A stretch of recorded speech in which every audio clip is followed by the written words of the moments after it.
Response, the member from Bramalea Gore Malton. Thank you very much, Mr. Speaker. I am very honored to rise today to share my thoughts on today's special day. Today marks the International Day for the Elimination of Racial Discrimination, and it is a time for us to reflect on the horrible massacre that my colleagues have mentioned that occurred March 21st in 1960 in South Africa.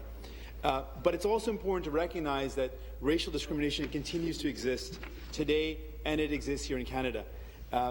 One of the key things to recognize when it comes to the elimination of racial discrimination is that there's three areas in which racial discrimination continues to exist and continues to plague our society. We must look at it in three areas: the justice system, education, and employment.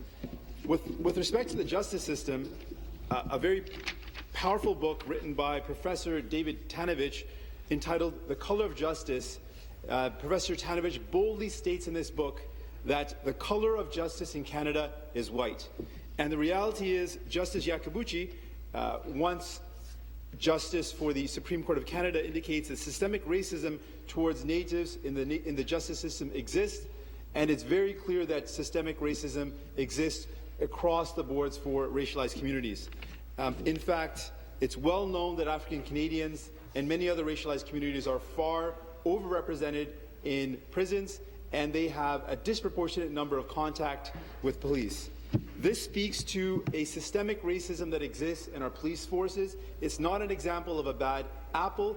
Though our police forces try their best to do a good job, there is a reality that a culture of racism exists and needs to be addressed.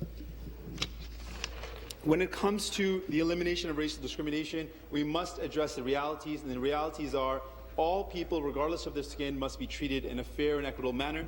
When it comes to addressing the root causes of racial discrimination, we must address the realities that there is an unequal opportunity or access to opportunities for folks who are racialized. If we look at education and employment, that's disparate levels of access to education and to resources results in poverty. And poverty is one of the root causes for discrimination.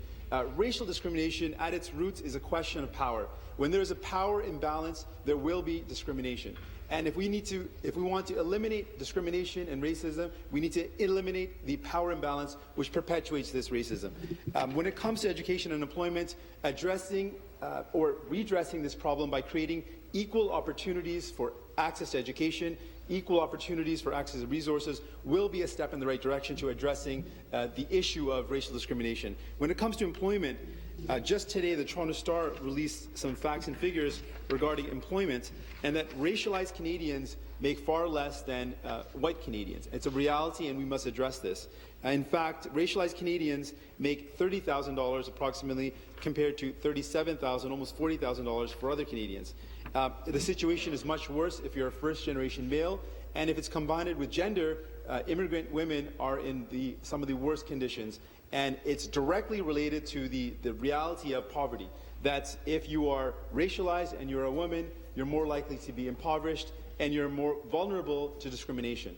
Again, to address this, we must look at the root causes. Racial discrimination is not only a prejudicial viewpoint, but also is a systemic power imbalance. And to address that, we have to have policies that look at ways to combat this power imbalance. One of the ways I've indicated is creating accessible opportunities for education. It also requires us to look at the spheres of influence.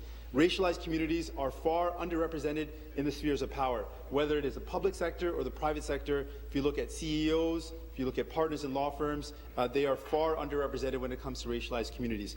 If you look at the politics of representation, our young children growing up need to see other people who are successful for them to envision themselves in positions of power or to vision themselves as being successful. So our teachers, our principals also need to reflect the communities they represent. And that's another area where we need to work on creating the representational aspect of having community members represented in their schools and in professions so that young people can see themselves achieving this success.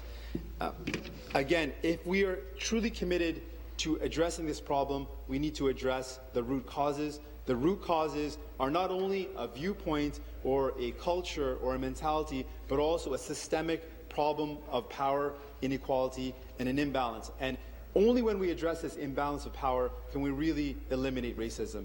Thank you very much, Mr. Speaker.